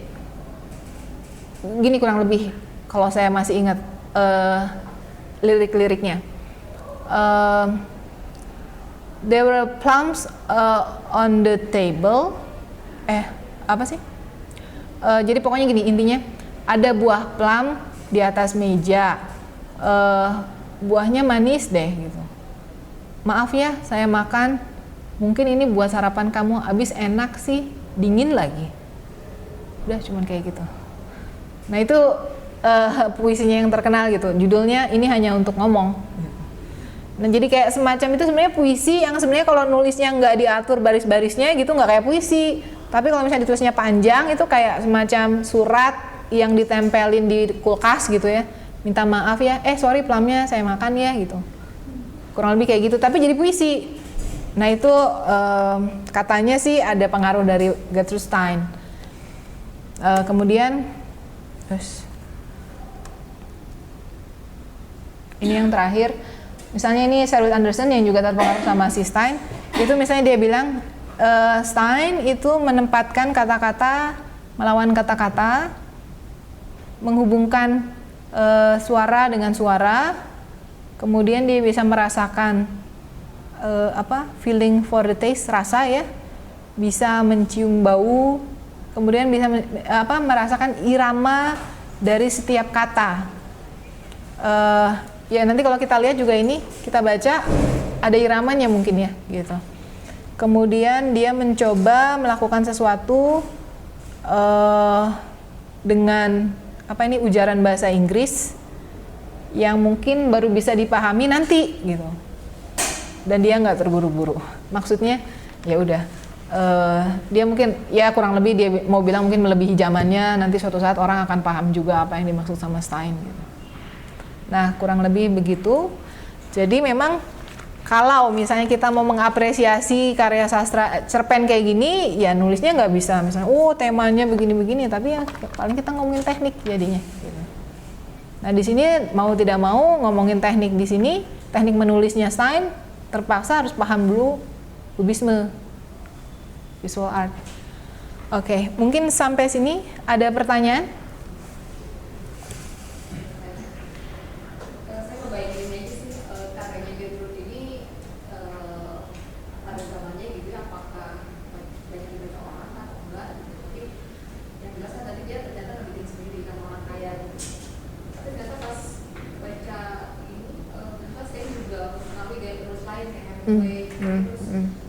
Ya ada 3 orang di sini gitu. Itu saya lihat kayaknya juga dia termasuk di posisi sebagai orang yang penting gitu. Nah saya pengen ini aja pengen tahu sebetulnya antara gaya katakanlah apa sih namanya seni visual gitu, misalnya kayak lukisan gitu ya. Terus ini kata seni kata-kata gitu. Karena gayanya ada persinggungan itu sebetulnya siapa yang mempengaruhi siapa sebetulnya lukisan dulu atau kalau kayak gini kan lukisan dulu ya karena kayaknya si Gertrude itu belajar dari lukis gitu. Nah apakah semua karya seni itu maksudnya lukisan dan sastra gitu ya, apakah selalu seperti itu, jadi rasa ngikutin aja yang lukisan gitu. Terus saya lihat kayaknya juga di sini apa sih semacam sastrawan gitu kayak Hemingway, jadi selalu menggali beda dengan ya bahasa Indonesia beda gitu ya, karena beda banyak gitu. Jadi ada orang yang udah bisa bikin prosa gitu, kayaknya kita sih beruntung gitu. Tapi kalau mereka karena banyak saking banyaknya, mereka terus menerus menggali style gitu, sampai gaya-gaya yang kayaknya aneh sekalipun kayak Gertrude Stein pun diikutin gitu. Jadi apakah memang selalu ada perbedaan selalu ada perbedaan tingkat intelektualitas sastra gitu ya, karena literasi yang lebih maju gitu. Ya, oke. Yang pertama dulu ya. Sebenarnya nggak harus selalu sih, ini kebetulan memang kalau yang ini kan dari kisah hidupnya gitu kita tahu memang dia dari lukisan dulu ya. Jadi dia soalnya di situ dijelaskan di sini di introduction-nya misalnya. Jadi dia udah nulis Flaubert itu berusaha memodelkan Flaubert gitu ya. Kemudian dia ke pameran, nah itu terus beli itu, terus dia memandangi lama lukisan itu, terus dia nulis sambil memandangi lukisannya si Cézanne. Terus udah gitu dia ini lagi sama si Leo dikasih lagi ini beli lukisannya Matisse. Kemudian dia mungkin ngobrol-ngobrol juga. Nah baru yang pas terakhir sama Picasso dia ngobrol-ngobrol cukup lama dan akhirnya jadi kemungkinan memang dari lukisannya gitu kalau yang ini. Tapi nggak harus selalu begitu ya kalau saya pikir. Jadi kalau misalnya yang ini misalnya ya kita lihat ya, nah ini bisa jadi justru sebaliknya gitu. Bahkan nggak harus selalu misalnya gini, ada filsafatnya dulu baru sastra dan seni lukis itu ngikut ke filsafat itu gitu, nggak selalu juga, karena bisa saling tumpang tindih. Artinya bisa sastra menginspirasi filsafatnya, bisa juga misalnya filsafatnya duluan menginspirasi seni lukisnya kemudian baru sastra gitu. Saya rasa itu nggak selalu bahwa yang mana harus duluan, yang mana duluan. Tapi yang jelas memang jadi begini, jadi itu ternyata berhubungan. Artinya kayak kemarin. Nah ini menariknya, kayak kemarin misalnya uang gitu ya, dengan munculnya konsep ekonomi yang baru, itu juga nanti berpengaruh pada misalnya produksi karyanya, mau karya sastra, mau karya lukis, mau karya apapun, gitu ya. Kemudian nanti misalnya dengan berkembangnya teori psikologi, pemahaman orang tentang manusia gitu ya, baik di dalam teori psikologi kan munculnya belakangan kan. Mensainskan biologi dan yang tadinya nggak boleh dibahas itu kan sisi psikis manusia itu kan, karena tadinya nggak boleh dibahas karena kan itu sisi buruk juga, karena kan Tuhan, jadi gini, dunia ini kan ciptaan Tuhan itu sempurna, jadi kalau yang nggak sempurna ya bukan Tuhan gitu, jadinya nggak usah dipelajarin kan, awal-awalnya kayak gitu. Nah nanti kan mulai pas abad ke-18, 19 mulai ada orang mulai kenapa sih gitu, mulai dengan ketidakpercayaan pada itu tadi, misalnya agama. Nah akhirnya orang mulai mempelajari psikologi misalnya, mempelajari sisi buruk manusia. Ternyata bukan cuma psikolog yang belajar itu, sastra juga mulai menggambarkan, cuman beda kan antara psikolog dengan sastra gitu.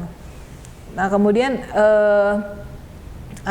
lukisan juga sama, misalnya nanti ada Oskar Kokoschka, misalnya Kokoschka itu yang gambarnya agak mengerikan, Kokoschka nggak ada ya, sebentar.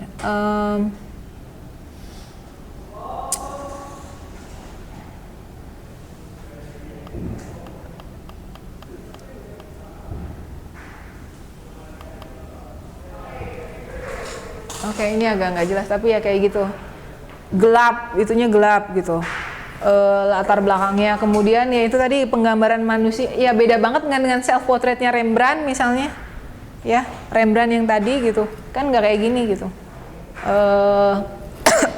Jadi nanti pengaruh juga gitu. Jadi kayak misalnya, soalnya kan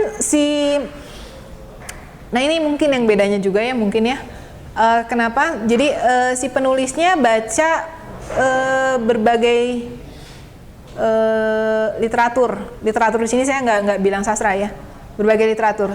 Stein dulu belajarnya pertamanya dia belajar psikologi, kemudian dia pindah ke kedokteran, tapi pas pindah ke kedokteran dia kan lesbian gitu, kemudian dia patah hati gitu, terus akhirnya kata Leonya udahlah kamu kesini aja ke Paris, udah ke Paris dia mulai belajar nulis gitu. Nah artinya kan dia backgroundnya dari justru bukan sastrawan, maksudnya bukan sastrawan tulen gitu, yang maksudnya sejak awal memilih untuk jadi penulis gitu, enggak gitu. Nah itu akhirnya di apa? Ya itu tadi digunakan teori-teorinya, dan mungkin juga ya itu tadi kayak misalnya lukisan ya, Picasso, dia nggak langsung tiba-tiba cubis kan gitu. Artinya dia bisa juga yang realis sebenarnya, sangat bisa yang realis, tapi kemudian dia nah itu tadi bereksperimen terus oh ya coba kalau kayak gini gitu. Nah kalau saya ngelihatnya misalnya di sini kenapa kayak misalnya gini, dari jenis karya sastra ceritanya gitu aja semua gitu kan, nggak ada yang baru. Misalnya apa ya, siapa yang jangan panggil aku monyet, bukan Jenar ya, itu kan juga dia ngulang-ngulang gitu ya. Nah tapi coba lihat konsepnya apa. Kalau saya sih ngerasanya jadi gini, kalau saya ya nggak tahu, saya mendapat kesan sih, tapi mungkin ya ini kan subjektif saya gitu.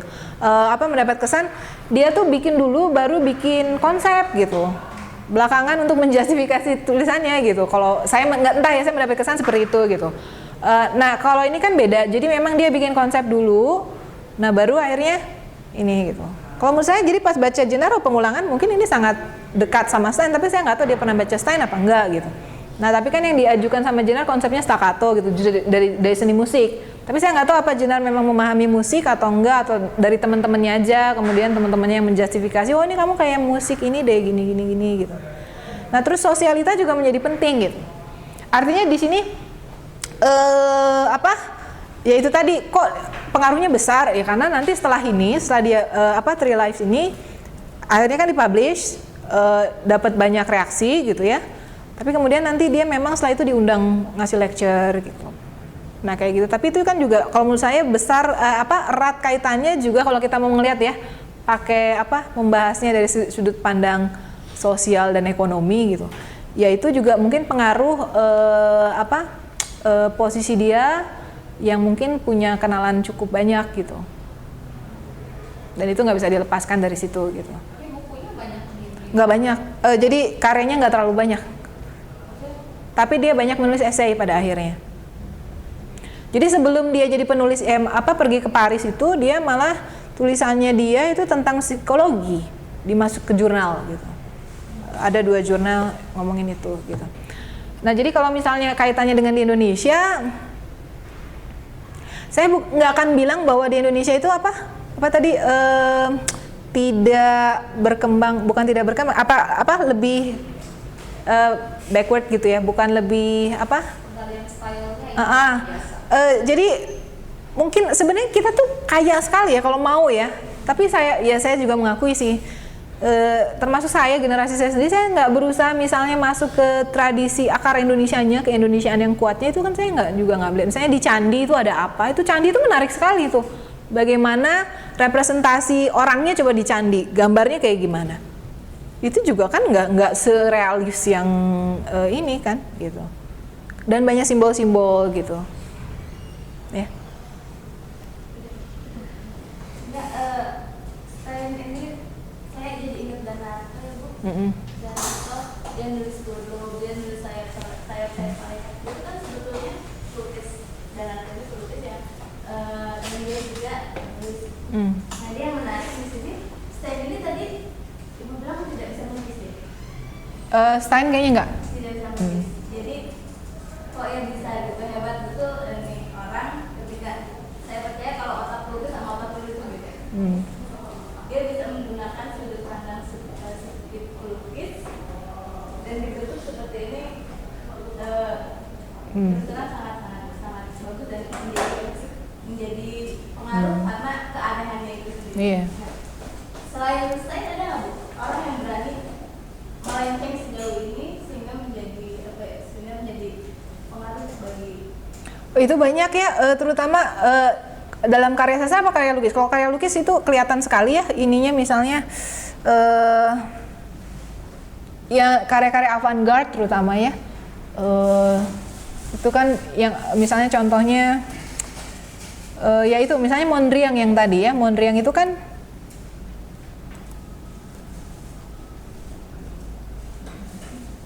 nah yang ini nih composition 10 ini sebenarnya kayak Donato. Ini menariknya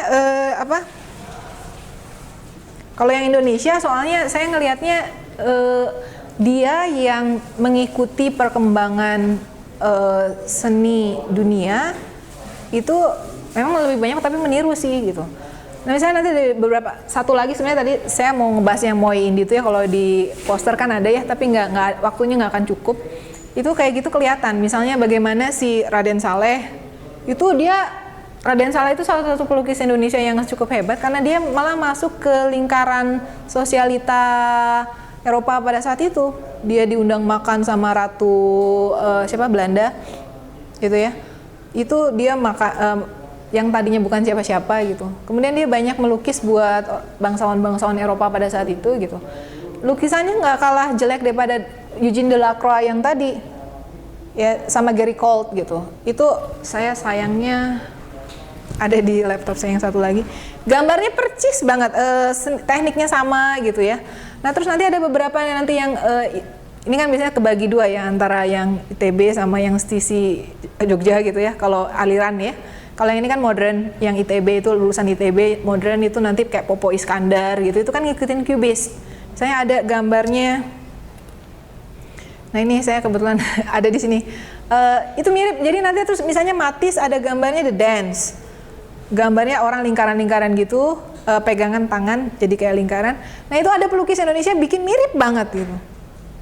Terus nanti ada gambarnya siapa lagi, Borobudur gitu ya, itu Hendrawan.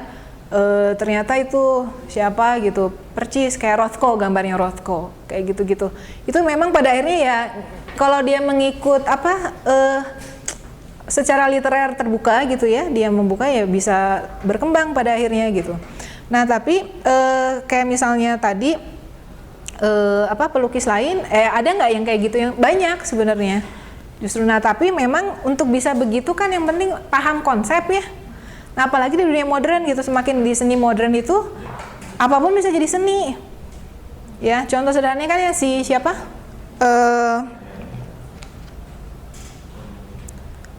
siapa sih yang saya ini kok jadi lupa semua padahal ini kemarin yang di misalnya gini, pergi ke Museum of Modern Art di New York gitu, si siapa yang dia menaruh dus saus tomat, siapa namanya? Andy Warhol. Nah si Andy Warhol itu kan ketika semua orang dia cuma ini bikin karya instalasi, naruh dus saus tomat Heinz, itu kan orang seneng ya, maksudnya saus tomat tidak bisa lepas dari orang Amerika, pasti pakai saus tomat. Udah aja di tengah Museum of Modern Art, udah. Dan dia menyebutkan itu seni gitu. Nah tapi kan tentu saja nggak serta-merta, loh kok Andy Warhol bisa ya, kan saya juga bisa kalau kayak gitu.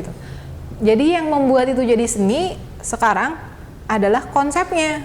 Jadi si Andy Warhol bisa menjelaskan bahwa kenapa itu seni, rupanya dia berusaha mengkritisi mekanisme rutinitas orang sehari-hari, sehingga barang-barang yang sepertinya itu kan rutin gitu ya, tidak terperhatikan gitu.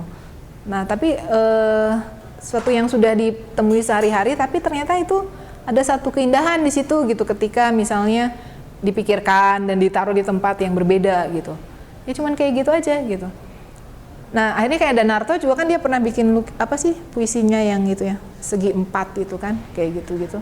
Ya tapi itu kan Danarto gitu. Artinya sama seperti Stein, dia bisa menjustifikasi konsepnya. Kalau menurut saya seperti itu.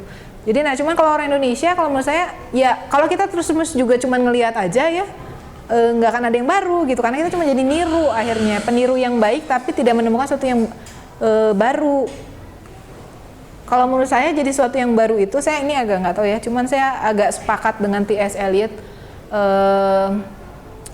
individual talent, bahwa seorang seniman itu harus tidak boleh lepas dari tradisi. Artinya dia hanya bisa menemukan sesuatu yang baru ketika dia tahu tradisinya gitu.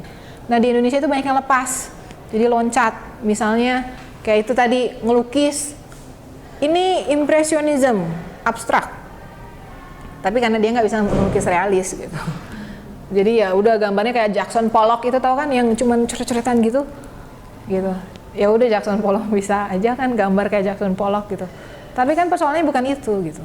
Pollock bisa sampai ke situ setelah dia mengikuti tradisi yang seperti apa gitu. Nah, semakin kita membuka diri, kalau menurut saya ya semakin kita bisa berkreasi banyak ya harusnya gitu. Nah, saya rasa ini juga kan, kalau saya maaf ya, ini selama ini mungkin contoh-contohnya juga banyak Eropa, karena yaitu yang saya pelajari Eropa. Mungkin kalau Jepang juga banyak, sebenarnya bukan yang nggak ada gitu. Nah, cuman sialnya juga kayak gitu, kayak misalnya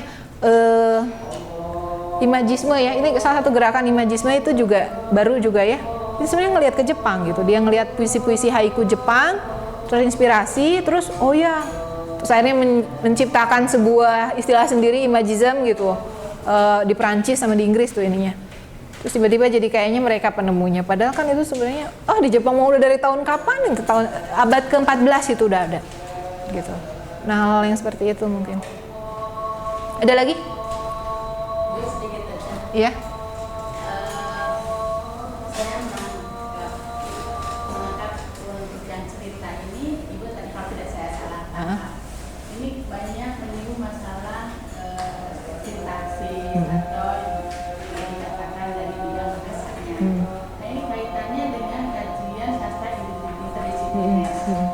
Kalau kita membahas atau mengapresiasi karya sastra ini dari segi bahasanya, yang saya ingin ketahui itu di mana letak atau kedudukan kajian sastra dan kajian bahasanya.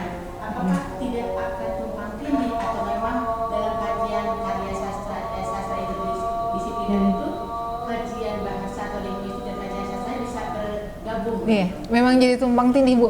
Yang kebayang sama saya itu misalnya kajiannya akan stilistika. Nah, stilistika itu kan bisa masuk sastra, bisa masuk linguistik ya.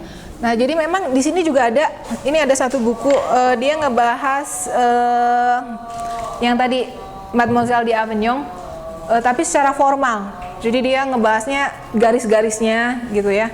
Nah, garis-garisnya ini misalnya ketebalannya kayak gimana, kemudian curve-nya kayak gimana, kurvanya, kemudian warnanya seperti apa, itu bisa dibahas, dan bentuk geometris macam apa yang membedakan apanya gitu, itu dibahas bisa. Nah, saya rasa kalau misalnya yang ini aja mau dibahas stilistikanya mungkin bisa, jadi nanti kita lihat istilahnya ngutak-ngutik grammarnya sehingga akhirnya bisa jadi ketemu gitu. Ini jadi kayak puzzle sih, menarik gitu, menarik juga sih kalau misalnya mau stilistikanya bisa dibahas dari situ. Kalau menurut saya ketemu di situ gitu, jadi sastra sama linguistik salah satunya. Kalau misalnya dilihat dari stilistika kan pada umumnya sastra itu hanya sebagai objek kajian, Iya. sedangkan pisau bedahnya itu adalah bahasa. Linguistik jadi masuk pada tataran kajian bahasa. Iya, begitu. iya. Nah, untuk kajian sastranya di mana? Sama, itu jadi kayak gitu, Bu. Jadi mau nggak mau untuk mengkaji stilistika, misalnya misalnya mahasiswa sastra ya, dia harus menguasai grammar, jadinya memang jadi bahasa gitu. Jadi memang dia harus tahu itu gitu. Salah satu misalnya kajian stilistika itu ya misalnya kayak gitu ya, misalnya Hemingway gitu ya, kadang-kadang ada misalnya kata misalnya rain muncul 18 kali di cerpennya Hemingway. Nah, ini menunjukkan pada akhirnya jadi memang keahlian bahasa sangat diperlukan. Jadi artinya seorang sastrawan atau kritikus sastra pada akhirnya nggak bisa mengkritik sebuah karya tanpa mempunyai dasar-dasar bahasa yang kuat. Iya, jadinya memang di situ. Soalnya ada pernah satu ya seorang linguis Ya. mengkritik bahwa kok orang sastra mengkajinya kajian sastra itu menggunakan teori-teori linguistik katanya. Iya. Gitu. Jadi mungkin beliau memisahkan Iya. betul antara kajian linguistik dengan sastra. Iya.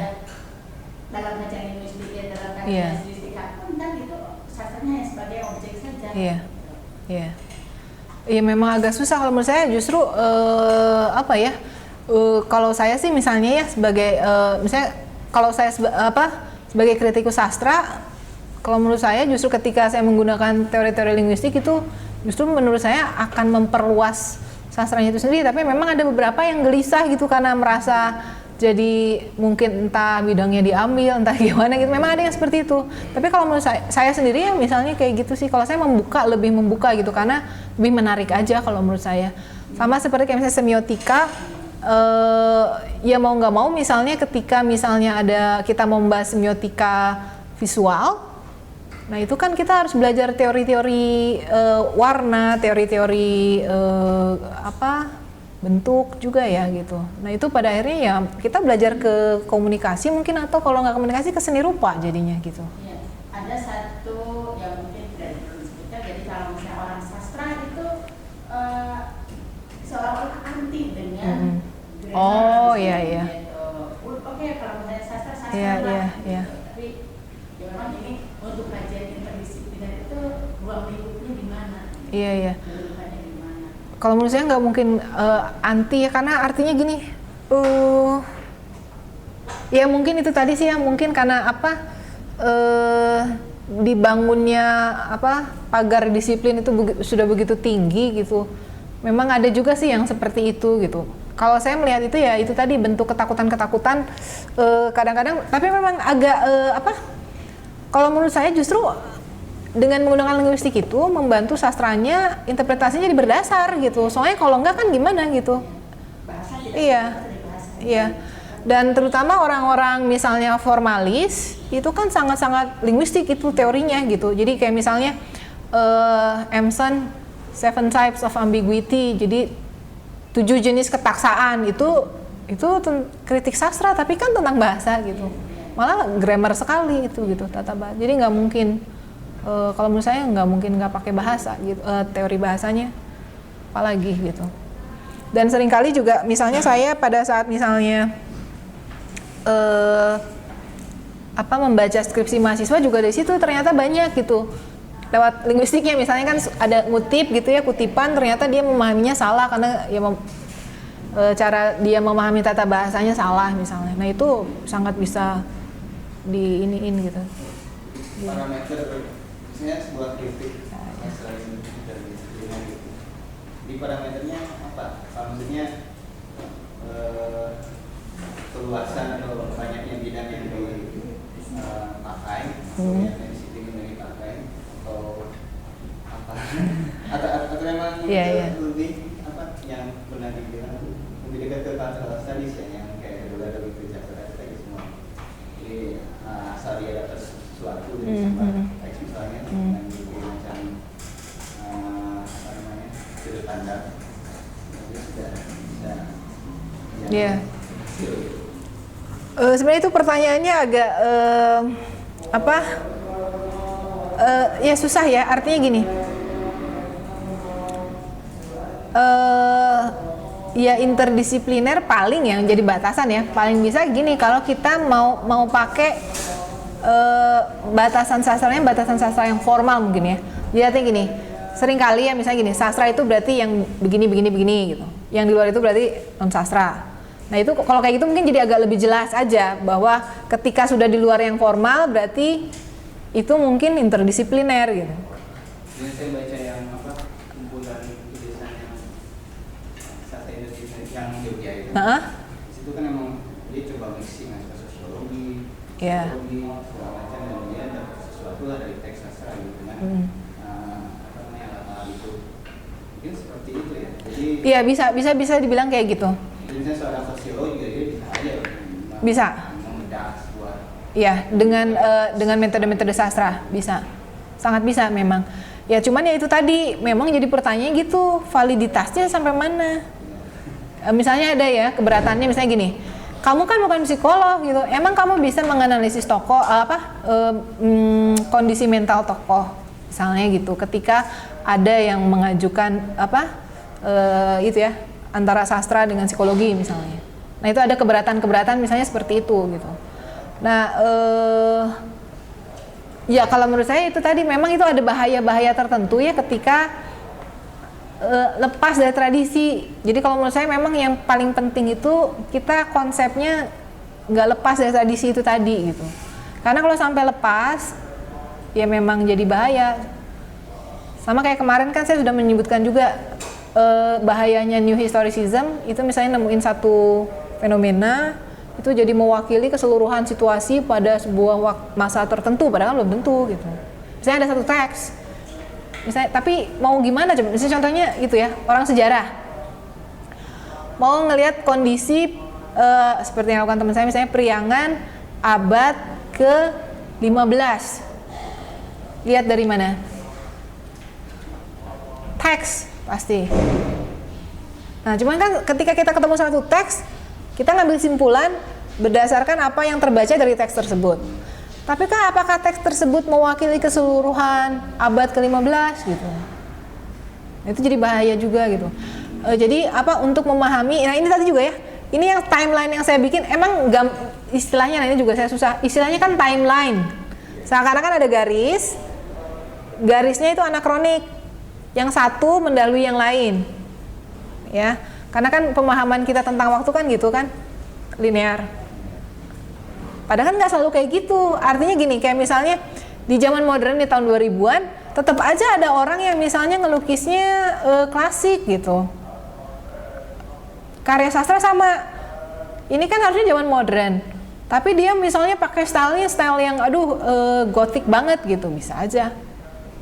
Artinya nggak selalu anakronik, dan bahkan sekarang malah udah abad ke-21 masih banyak yang platonis gitu kan. 400 tahun sebelum Masehi konsepnya gitu. Nah, jadi kan ya bisa aja gitu. Artinya juga saya nggak, memang kadang-kadang gini, kita butuh matok. Oh, ini periode ini abad ke-segini, ini abad ke-segini gitu. Kita perlu juga untuk itu kadang-kadang gitu ya. Nah, tapi bukan berarti pada abad ke-segitu semua nulisnya kayak gitu gitu.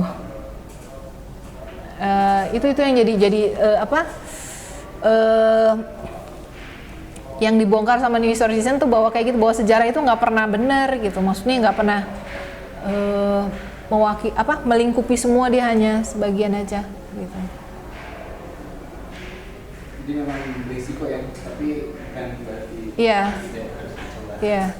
Memang beresiko. Makanya kalau menurut saya sih gini, dicoba tapi dengan resiko yang seminim mungkin, dengan ya itu tadi, kitanya gimana caranya dengan yang nggak lepas dari tradisinya gitu. Ada lagi mungkin? Oke. Kalau nggak ada mungkin ini untuk jadwal selanjutnya ya saya serahkan pada Salim.